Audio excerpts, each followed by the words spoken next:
Boomer, définition officielle Larousse, de l'anglais boom, gronder, désigne une personne née pendant le baby-boom qui a suivi la Seconde Guerre mondiale.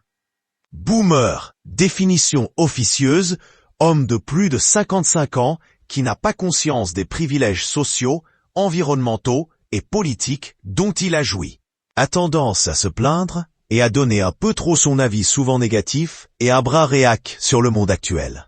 Le 24 juin, Jacques Legros était invité de l'émission Estelle Midi de Estelle Denis sur RMC. Le débat portait sur les retraites. Il soulevait notamment une question brûlante. Les boomers sont-ils égoïstes?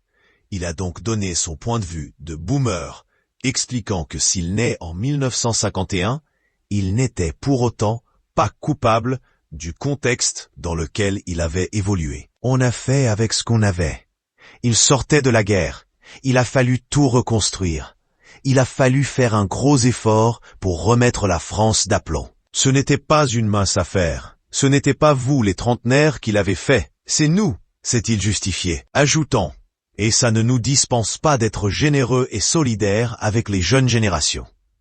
Dérapant un peu, l'ex-star du JT de TF1 a dit qu'on était tous matraqués par les charges et les montants fiscaux. Même moi. Moi aussi, je suis boomer, mais je le suis aussi. Et ce n'est pas une incitation à rester en France.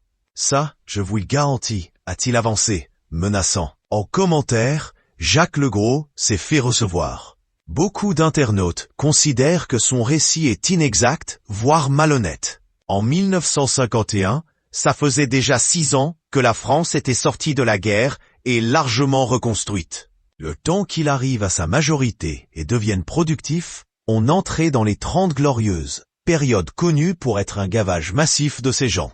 Quel menteur!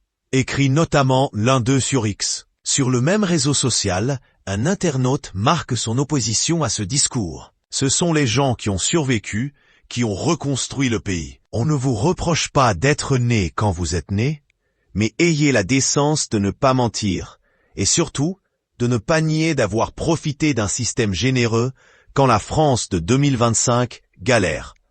Pour autant, certains boomers se rangent plutôt du côté de Jacques Legros. Et plutôt que blâmer les retraités, c'est le système par répartition qu'il faut combattre, souligne l'un d'eux.